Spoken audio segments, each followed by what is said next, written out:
Bakit nga ba Ayngat? We'll find out. Kasi nakaingat sila sa buhay. Wow! Hello everyone, this is Kobe Sarial and we are now in Mt.Ayngat. Tara, Akyat.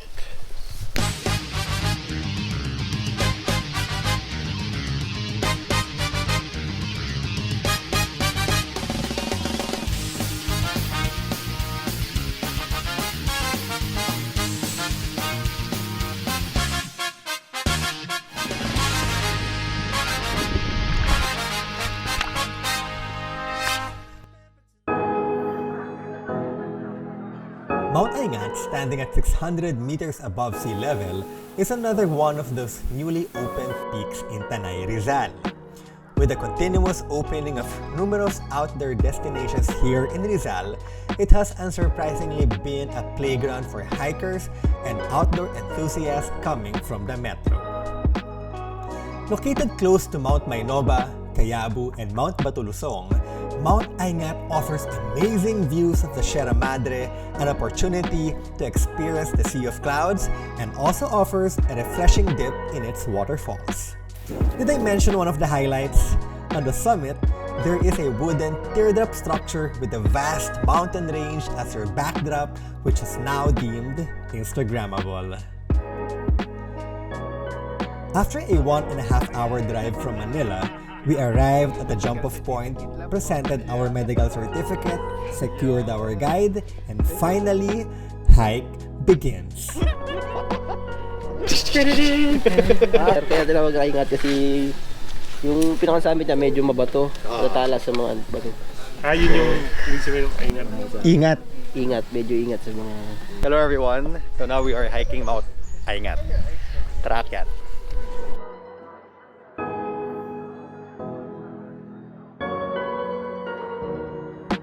So Jay, ano naman ang bag mo? Ba't kami belt bag? Bakit kami belt bag yan? Essential. Pack na.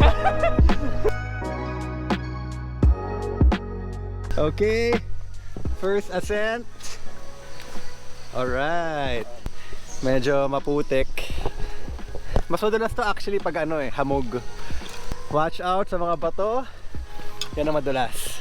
Tip, when hiking and ascending, may tendency tayo na magmadali and to step high.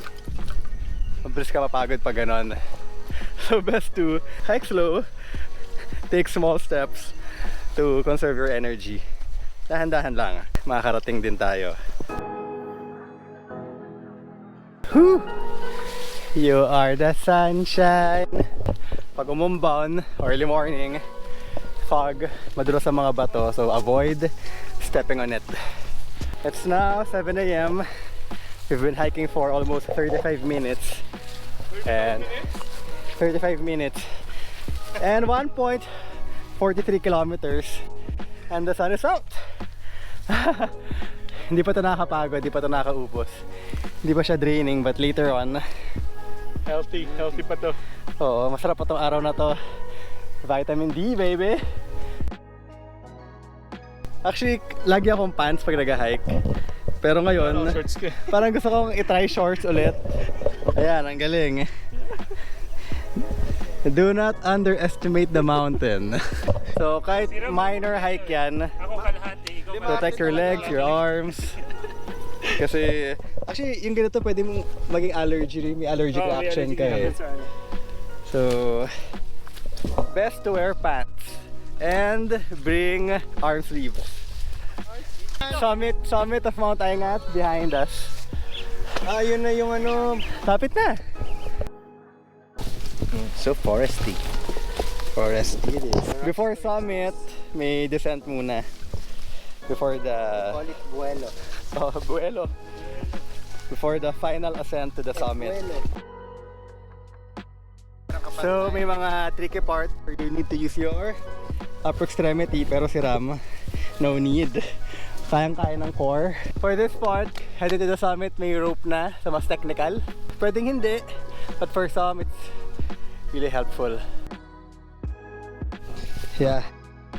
Yung rope nakakatulong kasi yung trail medyo pud-pud na. So I'm sure with the hundreds or even thousands of people who've hiked here, napudpud na yung trail, so kinailangan na ng rope for extra precaution. Wala eh. May mga parts talaga kailangan mo yung rope. So helpful na may gloves ka.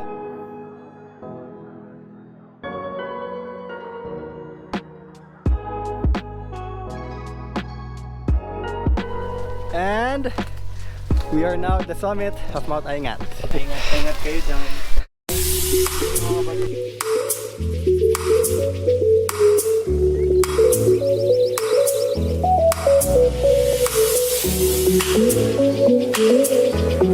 A very distinct of Rizal Mountains. Limestone. Yeah, limestones and open exposed areas. We've hiked 2.34 kilometers. Iksi lang. Total ascent is 349 meters. It's now 7:46. An hour 15 minutes yung trek namin, including rest and taking photos. Not bad for a quick exercise. But for a quick pabebe like that. So pag maraming tao, 30 seconds per person. Ito yung main highlight for Mt.Ayngat. Best to hike on a weekday. Nagkataon lang ngayon na it's a Sunday, pero F4 ng tao, kabilang tao. So we're kinda lucky today.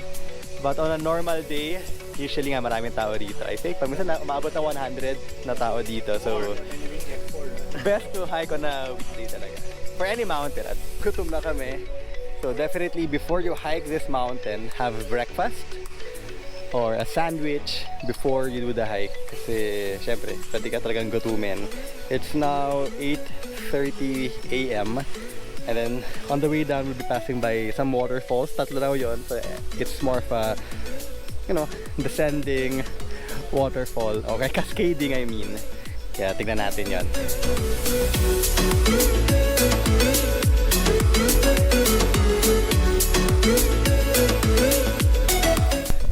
Descending time. Patrick yung descent na to.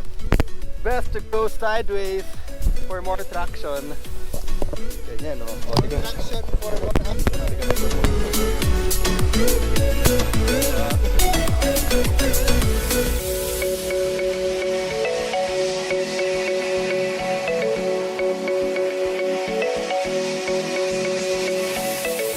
Buti maganda panahon.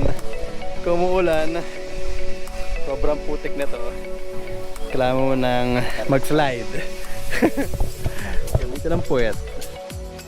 We're now inside the bamboo forest. Woo!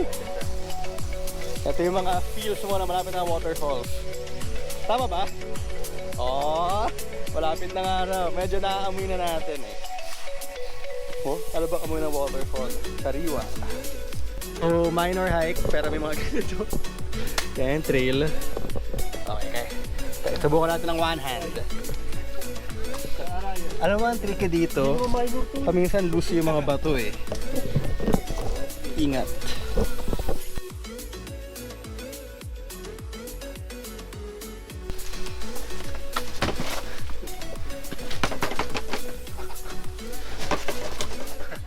May sound ito. Nice.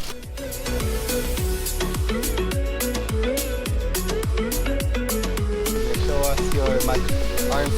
Yeah. Grabe. Woy! Woy! Woy! The descent is more challenging than the ascent. Doon kami galing. On the way down, mas maraming rock formation. We're passing by a river. Slippery yung mga bato, yung mga steep part and loose. So for this one, I would say the descent is more challenging. Ingat lang dito. Your shoes may get wet. Malakas ang possibility. So there are 3 different waterfalls cascading very close to each other, and we're going to the highest one. Sabi nila ito yung pinakamaganda. And ito siya, Asmican Waterfall.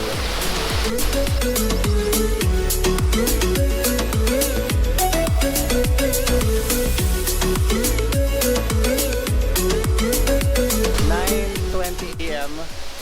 I had breakfast a while ago. Before hiking, I had pie. Pero ngayon gusto na ulit ako. So, quite crucial or very important, you know your body. To have extra food, trail food, fruit, sandwich, peanuts, chocolate. Ako meron akong manay dito, pati some chocolate. Try muna natin. So, there are 3 waterfalls. The first one, kung saan tayo naligo. Pangalawa, ayun, sa taas nun. And the third one, this one. Mas malalim siya, and, pero mas maliit. All 3 waterfalls, pwede ka maligo. So yung tubig is very dependent on the weather. Kung summer, mahina yung tubig dito. To the point na di ka makakaligo. And then pag tag-ulan, July, August, yung tubig dito tumataas na it may be too risky for you to swim. But now, it's February, mukhang perfect talaga maligo. Perfect! Perfect!